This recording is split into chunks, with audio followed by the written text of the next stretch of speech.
Assalamualaikum warahmatullahi wabarakatuh. Halo Sobat Balapania, selamat datang kembali ke channel 35 Saputra. Ajang balapan Asia Road Racing Championship musim 2024 baru saja selesai diselenggarakan ya sob. Ronde terakhirnya kemarin dilaksanakan di sirkuit Buriram, Thailand. Dan untuk pembalap Indonesia berhasil meraih 2 juara Asia di 2 kategori ya sob. Dua pembalap Indonesia ini berhasil meraih juara Asia pada kategori 150cc Underbone dan juga di kategori Asia Production 250. Untuk juara Asia di kelas Underbone 150 diraih oleh Fahmi Basam dari tim LFM Haji Putra 969 Racing Team Yamaha ya sob.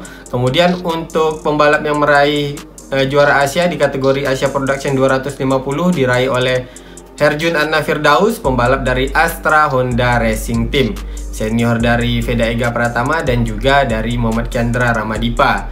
Sayangnya untuk 2 kategori lagi ya sob, di kategori Super Sport 600 dan juga di kategori Asia Superbike 1000. Sebenarnya pembalap Indonesia memiliki peluang untuk meraih juara Asia di musim 2024 ini. Tetapi sayangnya untuk rezeki dari 2 pembalap Indonesia yang memperebutkan juara Asia di kategori Super Sport 600 dan juga Asia Superbike 1000 ya, masih belum berpihak kepada mereka, sehingga untuk kedua pembalap Indonesia ini harus puas di posisi kedua pada klasmen akhir di kategori Super Sport 600 dan juga Asia Superbike 1000. Dimana untuk kategori Super Sport 600 posisi kedua di klasmen akhirnya diraih oleh Muhammad Adenanta Putra, pembalap dari Astra Honda Racing Team.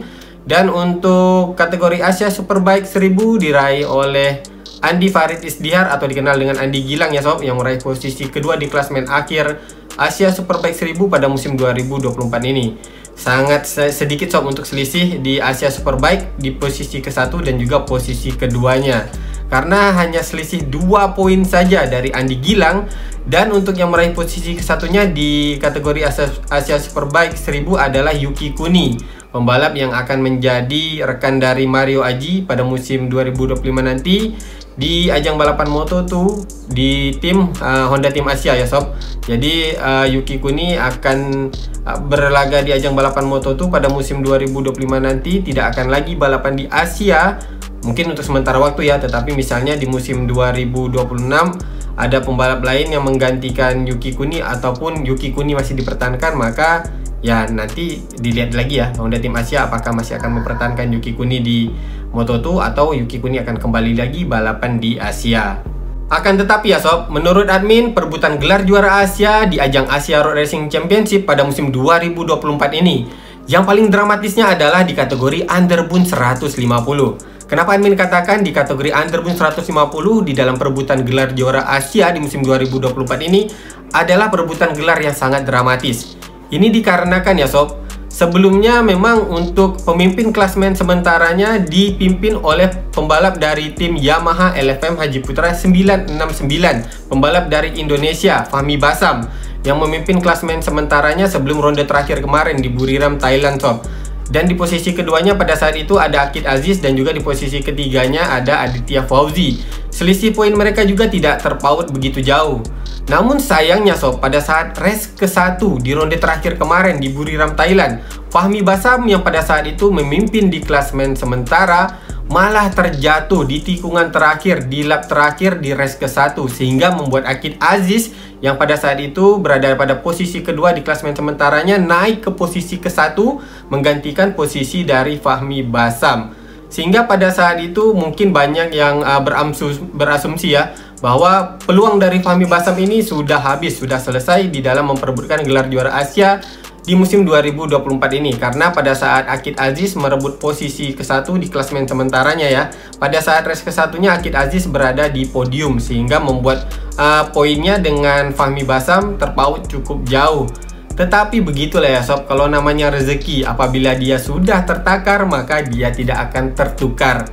Dan pada akhirnya Fahmi Basam, pembalap dari Indonesia dari tim Yamaha LFN Haji Putra 969, di race keduanya berhasil merebut posisi ke-1. Dan pada saat itu giliran Akid Aziz yang terjatuh di tikungan terakhir sob. Di lap terakhir sama kondisinya pada saat seperti Fahmi Basam terjatuh di race ke-1-nya ya sob. di mana Fahmi Basam terjatuh di lap terakhir dan di tikungan terakhir. Begitu juga dengan Akid Aziz. Pembalap dari Malaysia ini sebenarnya berpeluang untuk menjadi juara Asia di musim 2024 ini, tetapi karena dia terjatuh di race kedua, di tikungan terakhir dan di lap terakhir, dan Fahmi Basam berhasil menjadi juaranya di posisi ke-1. Dan pada akhirnya sob, memang Fahmi Basam yang menjadi juara Asia di musim 2024 ini di kategori Underbun 150.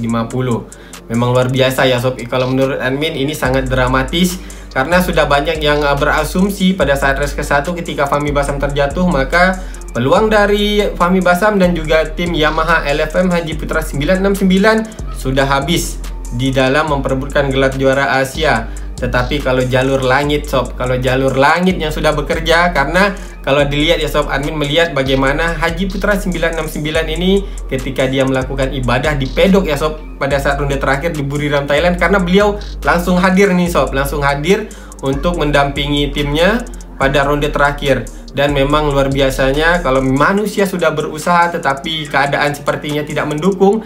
Namun apabila jalur langit sudah menentukan, maka rezeki yang sudah tertakar dia tidak akan tertukar sob.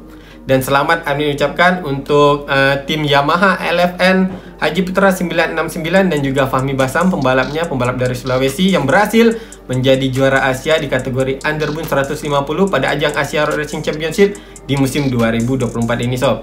Sedangkan untuk di kategori Asia Production 250, Muhammad Kiandra Ramadipa sebenarnya berpeluang juga sob untuk meraih gelar juara Asia di musim 2024 ini. Tetapi sayangnya di race kedua Muhammad Kiandra Ramadipa mengalami trouble engine yang memaksa dirinya harus menyelesaikan balapan lebih awal, dan di situ artinya peluang Muhammad Kiandra Ramadipa untuk menjadi juara Asia di kategori Asia Production 250 di musim 2024 ini menjadi sirna sob. Walaupun sebenarnya kita melihat penampilan Muhammad Kiandra Ramadipa di musim 2024 ini sangat baik sob di kategori Asia Production 250 dengan usianya yang masih sangat belia melawan para senior-seniornya ya sob. Tetapi Ramadipa membuktikan bahwa dirinya memiliki potensi yang sangat besar untuk mewakili Indonesia di ajang balapan Asia dan juga internasional ke depannya, baik di Asia ataupun nanti di program Road to MotoGP di Eropa nanti sob, untuk menjadi tandem dari Veda Ega Pratama. Selanjutnya sob, untuk di kategori Super Sport 600, sayangnya Muhammad Adinanta Putra ya, pembalap dari Indonesia dari Astra Honda Racing Team, gagal merebut posisi klasmen akhirnya sebagai posisi pertamanya ya, karena untuk posisi pertamanya diraih oleh pembalap Thailand. Dan memang untuk Adinanta Putra selisih poinnya cukup jauh sob dengan posisi pertama yang diraih oleh Apiwat, pembalap dari Thailand yang menggunakan Yamaha, sehingga untuk Adinanta harus puas di posisi kedua pada klasmen akhir di musim 2024 ini. Jadi untuk saat ini belum ada pembalap Indonesia lainnya yang berhasil meraih gelar di juara Asia meraih gelar juara Asia di kategori Super Sport 600 selain dari Andi Farid Isdihar, yaitu Andi Gilang. Setelah itu belum ada lagi pembalap Indonesia yang berhasil meraih gelar juara Asia di kategori ini sob. Dan yang dramatis juga, yang menurut admin ya, yang cukup dramatis juga di kategori Asia Superbike 1000. Nah, di sini sebenarnya peluang dari Andi Farid Isdihar atau Andi Gilang ini sangat besar sob untuk menjadi juara Asia di musim 2024. Kalau misalnya Andi Gilang berhasil meraih gelar juara Asia di musim 2024 ini, artinya Andi Gilang akan menjadi pembalap Indonesia pertama yang meraih gelar juara Asia di kategori Asia Superbike 1000. Tetapi sayangnya posisinya di klasmen akhir yang pada saat race ke-1-nya ya, Andi Gilang tampil dengan cukup baik, cukup dominan. Andi Gilang yang mengkomandoi race ke-1-nya, sehingga Andi Gilang berhasil finish di posisi pertama pada race ke-1-nya. Sehingga banyak pihak yang berasumsi peluang Andi Gilang untuk menjadi juara Asia di musim 2024 ini sangat besar. Tetapi sayangnya di race kedua, Yuki Kuni yang pada saat itu posisinya di klasmen sementara ya, pada balapan di Buriram Thailand kemarin berada pada posisi kedua, berhasil melakukan comeback sob. Memang jadi luar biasa. Pantas Honda Tim Asia memilih Yuki Kuni untuk menjadi tandem dari Mario Aji di kelas Moto2 pada musim 2025 nanti. Karena di race keduanya, kalau kita melihat bagaimana kesiapan mental dari Yuki Kuni yang sebenarnya kalau admin lihat ya, untuk Andi Gilang sebenarnya memiliki tekanan yang cukup besar untuk meraih gelar juara Asia, sehingga di race kedua tersebut penampilan Andi Gilang tidak bisa maksimal dan dimanfaatkan oleh Yuki Kuni untuk melakukan comeback, merebut posisi ke-1 di klasmen akhirnya sob. Dan pada akhirnya Yuki Kuni yang dinobatkan sebagai juara Asia di kategori Asia Superbike 1000 dengan selisih hanya 2 poin dari Andi Farid Isdihar. Sayang sekali ya sob, belum rezeki dari Andi Farid Isdihar. Sabar dulu sob, kita belum membicarakan tentang Veda Ega Pratama, karena Veda juga balapan di Asia Road Racing Championship di kategori Super Sport 600. Nah, di ronde terakhir kemarin di Buriram, Thailand, tampaknya kita tidak melihat Veda Ega ini mengeluarkan kemampuan maksimalnya. Jadi kalau Amin lihat ya, sepertinya Amin melihat Veda tidak terlalu maksimal pada ronde terakhir kemarin, dan mungkin juga ini karena Veda lebih fokus untuk mempersiapkan dirinya di dalam menghadapi ajang balapan di musim 2025 nanti. Dan lagi kalau menurut admin, Veda sudah tampil dengan cukup baik ya sob di musim 2024 ini di ajang Asia Road Racing Championship di kategori Super Sport 600, karena usia Veda yang masih 15 tahun. Nah, sudah 16 tahun ya, sudah genap 16 tahun pada bulan November kemarin. Nah, di tahun 2024 ini dengan usianya yang masih sangat muda, yang masih sangat belia, tetapi Veda sudah bisa bersaing sob di kategori Super Sport 600. Ini motor yang luar biasa besar untuk ukuran pembalap seperti Veda ya, dengan usianya yang masih sangat muda dan juga power yang sangat besar dari Honda CBR 600. Tetapi Veda membuktikan bahwa dirinya bisa bersaing di kategori ini sob. Artinya apa sob? Artinya memang mental Veda ini sudah siap untuk diorbitkan ke ajang balapan Eropa di kelas-kelas yang lebih tinggi lagi sob. Karena kita melihat sebelumnya di Red Bull MotoGP Rookie Cup, Veda juga sudah menunjukkan bahwa walaupun di musim perdananya Veda balapan di Eropa, tidak mengetahui sama sekali bagaimana sirkuit di Eropa dan baru juga mengetahui cara bertarung pembalap-pembalap di Eropa, tetapi hanya membutuhkan beberapa ronde saja Veda sudah bisa melakukan adaptasi. Jadi kalau menurut admin, penampilan Veda Ega Pratama di ajang Asia Road Racing Championship di musim 2024 ini tidak bisa kita jadikan sebagai tolak ukur prestasi Veda ya, karena menurut admin Veda bisa bersaing saja di kategori ini sudah sangat baik. Karena pembalap-pembalap di kategori ini bisa dikatakan adalah pembalap yang sangat senior, pembalap yang sudah berpengalaman, pembalap juga yang secara fisik memiliki kesiapan fisik yang lebih mantap daripada Veda Ega Pratama yang masih sangat muda sob. Oke sob, itu kalau untuk penampilan dari Veda Ega Pratama di ronde terakhir kemarin ya. Jadi mari kita lihat bagaimana pernyataan yang disampaikan oleh beberapa pembalap muda Indonesia di masing-masing ajang yang mereka ikuti, di masing-masing kategori, di masing-masing ajang, kan ajang ya sob, di kategori, di masing-masing kategori yang mereka ikuti, terutama dari pembalap dari Astra Honda. Nah, pertama Amin akan bukan menerjemahkan ya, tetapi Amin akan menyampaikan pernyataan yang disampaikan oleh Muhammad Kendra Ramadipa terlebih dahulu sob, yang Amin kutip dari media sosial official media sosial dari Astra Honda Racing Team. Nah, Muhammad Kendra Ramadipa mengatakan, sayang sekali saya gagal menyelesaikan balapan dengan baik di race kedua ini. Impian saya untuk menjadi juara Asia Production 250 atau kategori AP250 ya sob, masih belum bisa terwujud. Jadi memang tampak suatu penyesalan dari Muhammad Kendra Ramadipa karena tidak berhasil meraih gelar juara Asia di kategori Asia Production 250 di musim 2024 ini, karena memang sebenarnya peluangnya sangat besar untuk Muhammad Kendra Ramadipa di dalam perjuangannya meraih gelar juara Asia di musim 2024 ini sob. Tetapi sayangnya rezeki belum berpihak kepada Muhammad Kendra Ramadipa. Lebih lanjut lagi, Ramadipa mengatakan, namun banyak pelajaran yang saya dapatkan di tahun ini sebagai bekal untuk menghadapi musim yang lebih menantang di masa yang akan datang, di masa depan. Jadi semoga saja di musim depan saya mampu tampil lebih baik lagi. Begitulah sob pernyataan yang disampaikan oleh Muhammad Kendra Ramadipa setelah ia gagal finish di race kedua di ronde terakhir di Buriram, Thailand kemarin. Kemudian ada juga pernyataan dari Veda Ega Pratama.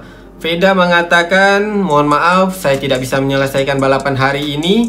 saya sudah mencoba untuk tampil lebih agresif. Jadi Veda sudah berusaha ya sob untuk tampil lebih agresif, tetapi memang sepertinya dari segi fisik dan juga usia Veda tidak mumpuni, tidak mendukung untuk kategori Super Sport 600. Kalau mungkin segi time attack-nya bisa lah ya sob, tetapi dalam segi race-nya ketika melawan pembalap-pembalap yang lebih senior tentu saja akan menjadi kesulitan bagi Veda Iga Pratama. Lebih lanjut, Veda mengatakan tetapi justru saya melakukan kesalahan sendiri sehingga akhirnya saya terjatuh. Saatnya saya fokus untuk persiapan balapan musim depan agar saya bisa tampil maksimal. Nah sob, jadi maksud Veda mungkin musim yang akan datang Veda akan lebih tampil maksimal di ajang balapan Eropa. Karena menurut admin di musim 2024 ini merupakan musim terakhir Veda di ajang balapan Asia. Karena di musim 2025 nanti Veda pastinya akan difokuskan pada ajang balapan Eropa dan program Road to MotoGP lainnya sob. Kemudian ada juga sob pernyataan dari Muhammad Adenanta Putra yang gagal juga meraih gelar juara Asia di musim 2024 ini. Karena memang sebenarnya peluang dari Adenanta Putra ini cukup terbuka lebar juga, tetapi sayangnya belum berhasil meraih gelar juara Asia di musim 2024 ini di kategori Super Sport 600. Adenanta Putra mengatakan, mohon maaf saya gagal mempersembahkan juara Super Sport 600 untuk Indonesia. Tidak apa-apa ya sob, yang penting Anda sudah berjuang dengan sangat luar biasa. Lebih lanjut, Adenanta mengatakan, di race kedua ini saya sudah berusaha semampu saya, tetapi sayang sekali saya melakukan kesalahan hingga akhirnya harus menyelesaikan balapan lebih awal. Semoga saja saya mampu tampil lebih baik lagi di musim yang akan datang, di musim depan. Admin mendoakan juga ya sob, semoga Adenanta bisa tampil lebih baik lagi dan meraih gelar juara Asia di kategori Super Sport 600 untuk Indonesia di musim yang akan datang. Dan berikut sob untuk klasmen akhir di ajang Asia Road Racing Championship pada musim 2024 ini sob. Di kategori Underbun 150, posisi kesatunya diraih oleh Fahmi Basam yang meraih 142 poin.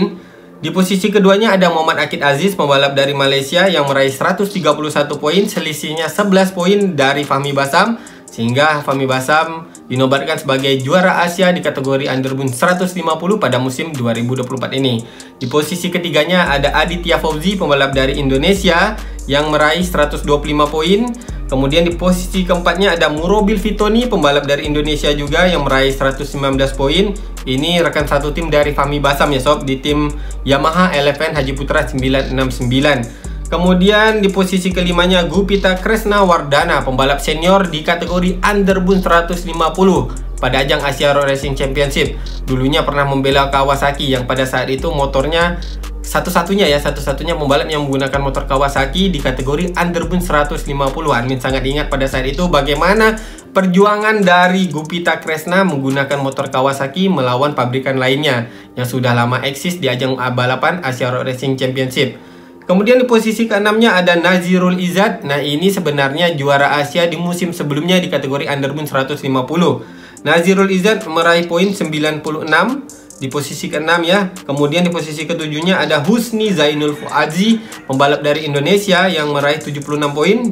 Dan di posisi ke-8-nya Ahmad Fazrul Sam yang mengumpulkan 72 poin. Jadi itu posisi ke-1 sampai dengan ke-8 sob di klasmen akhir pada kategori Underbun 150. Selanjutnya untuk kategori Asia Production 250 atau disingkat dengan AP250 ya sob. Di posisi ke-1-nya adalah pembalap Indonesia Herjun Adna Firdaus yang dinobatkan sebagai juara Asia di musim 2024 ini dengan mengumpulkan 165 poin. Di posisi keduanya ada Muhammad Fairozi Torekullah, pembalap dari Indonesia juga tetapi menggunakan Yamaha yang mengumpulkan 152 poin, selisih 13 poin dari Herjun Firdaus. Kemudian di posisi ketiganya sayangnya ini Muhammad Gendra Ramadipa karena di race keduanya tidak berhasil menyelesaikan balapan, maka di klasmen akhir posisinya turun ke posisi ketiga dengan mengumpulkan 147 poin. Kemudian di posisi keempatnya ada Are Agaska, pembalap dari Indonesia juga yang menggunakan Yamaha, mengumpulkan 122 poin. Selanjutnya di posisi kelimanya Aiki Yoshi, pembalap dari Jepang yang mengumpulkan 119 poin. Jadi luar biasa ya sob, di kategori Asia Production 250 posisi 1 sampai dengan posisi 1 sampai dengan keempatnya adalah pembalap yang berasal dari Indonesia. Baru di posisi kelimanya ada pembalap dari Jepang yaitu Aiki Iyoshi. Selanjutnya di posisi ke-6 ada Muhammad Sarifuddin Azman. Nah, sebenarnya admin ini berharap lebih juga ya sob kepada Sarifuddin Azman, karena dia ini sudah pernah berlaga di ajang balapan Moto3 selama 1 musim penuh. Tetapi sayangnya di ajang Asia Road Racing Championship tampaknya Muhammad Sarifuddin Azman belum tampil dengan cukup baik, sehingga di klasemen akhir menempati posisi ke-6 dengan mengumpulkan 117 poin. Di posisi ke-7-nya ada Chow Vietnam yang berhasil memenangkan race kedua di ronde terakhir. Jadi menurut admin ya, untuk Chow Vietnam dan juga kedepannya pasti akan ada pembalap Vietnam lainnya yang akan tampil kuat di ajang Asia Road Racing Championship di kategori Asia Production 250. Bisa juga nanti mereka juga akan tampil di kategori Underbone 150 ya sob. Kita lihat saja ke depannya untuk pembalap dari Vietnam, karena memang saatnya kita melihat bagaimana pembalap dari Vietnam akan bangkit di dalam ajang Asia Road Racing Championship. Chow Vietnam mengumpulkan 102 poin. Selanjutnya di posisi ke-8-nya ada pembalap dari Thailand, Warit Tongnopakun, yang mengumpulkan 71 poin. Sayang sekali ya sob, pembalap Thailand sepertinya agak turun ini sob di kategori Asia Production 250. Padahal dulu sebelumnya ya, ketika kelas ini baru dimunculkan lah di ajang Asia Road Racing Championship, pembalap Thailand bisa dikatakan tampil dengan cukup baik. Bisa dikatakan mereka itu mendominasi di kategori ini. Tetapi sayangnya pada akhir-akhir ini tampaknya pembalap Thailand tidak lagi bersaing dengan cukup baik di kategori Asia Production 250. Oke sob, itulah dia tadi ya untuk posisi 1 sampai dengan 8 di kategori Asia Production 250. Selanjutnya di kategori Super Sport 600. Di kategori Super Sport 600 yang berhasil menjadi juara Asianya, yang berhasil dinobatkan sebagai juara Asianya di musim 2024 ini adalah pembalap dari Thailand, yaitu Apiwat Wongtananun, yang berhasil mengumpulkan 205 poin di musim 2024 ini sob. Disusul posisi keduanya pembalap dari Indonesia Muhammad Adenanta Putra yang mengumpulkan 161 poin, selisih 44 poin dari Apiwat Wongtananun di posisi ke-1. Di posisi ketiganya pembalap dari Malaysia Azroy Hakim Anwar yang mengumpulkan 145 poin. Jadi di posisi 1 sampai dengan 3 ini variatif ya sob, pembalapnya dari Thailand, Indonesia dan juga Malaysia. Jadi cukup serulah persaingan di kategori Super Sport 600 ini untuk di beberapa negara Asia Tenggara sob, terutama dari Thailand, Indonesia dan juga Malaysia. Kemudian di posisi keempatnya ada Muhammad Helmi Azman, pembalap dari Malaysia juga, yang mengumpulkan 142 poin. Di posisi kelimanya pembalap dari Thailand Kiatisak Singapong yang mengumpulkan 125 poin. Di posisi keenamnya Veda Ega Pratama. Cukup baik ya sob, Veda Ega Pratama mengumpulkan Veda mengumpulkan 96 poin dan menempati posisi ke-6 di klasmen akhirnya. Di posisi ketujuhnya ada Mekendi Kailipas, pembalap dari Filipina, yang mengumpulkan 95 poin. Di posisi ke-8-nya ada Tanat Longpliao yang mengumpulkan 92 poin. Nah, itu dia sob untuk posisi 1 sampai dengan ke-8 di kategori Super Sport 600. Dan yang terakhir adalah kategori Asia Superbike 1000, dimana untuk juara Asianya diraih oleh pembalap Jepang Yuki Kuni yang di musim depan akan berlaga di ajang balapan Moto2. Yuki Kuni mengumpulkan 183 poin. Di posisi keduanya ada Andi Farid Isdihar, pembalap dari Indonesia, yang mengumpulkan 181 poin. Jadi ini sob yang admin katakan kenapa dramatis juga ya sob di kategori Asia Superbike 1000 ini, karena selisih poin dari Andi Gilang dan juga Yuki Kuni hanya 2 poin saja sob. Seandainya pada saat itu ya Andi Gilang berhasil finish di posisi kedua, pastinya Andi yang akan menjadi juara Asianya. Tetapi sayangnya pada saat race kedua, Andi Gilang finish di posisi ketiga dan Yuki Kuni finish di posisi ke-1. Sehingga di musim 2024 ini Andi Gilang harus puas berada pada posisi kedua di klasmen akhirnya. Di posisi ketiganya pembalap dari Malaysia yang merupakan pembalap pertama dari Asia Tenggara yang menembus ajang balapan MotoGP, yaitu Hafiz Syahrin Abdullah. Hafiz Syahrin mengumpulkan 154 poin. Di posisi keempatnya ada pembalap dari Thailand Nakarin Atirapafuet yang mengumpulkan 149 poin. Di posisi kelimanya Azlan Shah Kamaruzaman, ini adalah pembalap senior juga yang pernah berlaga di ajang balapan Moto2, tetapi di musim 2025 ini menjadi musim terakhirnya sebagai pembalap profesional di ajang balapan, memang di ajang balapan ya, maksudnya Hazlan Shah ini memutuskan dirinya akan pensiun di musim 2025 ini sebagai pembalap profesional. Di musim 2026 nanti dia tidak akan aktif lagi di ajang balapan Asia ataupun ajang balapan lainnya, karena dia sudah memutuskan di tahun ini adalah musim terakhirnya sebagai pembalap profesional sob. Selanjutnya di posisi ke-6 ada Muhammad Zakwan Zaidi yang mengumpulkan 121 poin. Untuk Hazlan Shah tadi mengumpulkan 126 poin ya sob. Di posisi ke-7-nya ada Soichiro Minamimoto, pembalap dari Jepang yang mengumpulkan 120 poin. Di posisi ke-8-nya ada Kasma Daniel Kasmayudin yang mengumpulkan 84 poin. Jadi cukup banyak ini mantan pembalap Moto2 dan juga MotoGP sob di kategori Asia Superbike 1000. Jadi itulah dia sob untuk ajang Asia Road Racing Championship ya di musim 2024 ini. Sayangnya seperti yang dikatakan tadi ya, pembalap Indonesia gagal meraih juara Asia di dua kategori, yaitu di kategori Asia Superbike dan juga di kategori Asia Production di kategori Super Sport 600. Sedangkan untuk dua kategori lainnya, yaitu di kategori Underboost 150 dan juga Asia Production 250, alhamdulillahnya pembalap Indonesia berhasil meraih gelar juara Asia di musim 2024 ini sob. Semoga saja kedepannya untuk pembalap-pembalap Indonesia bisa tampil lebih baik lagi, terutama dari pembalap mudanya ya sob.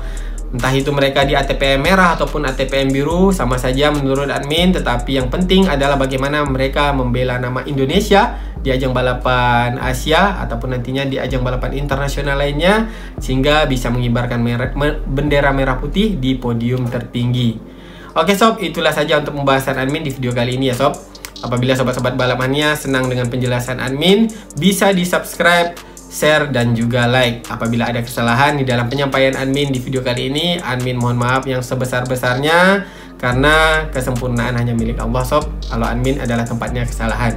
Akhir kata admin ucapkan Assalamualaikum warahmatullahi wabarakatuh. Salam balap mania.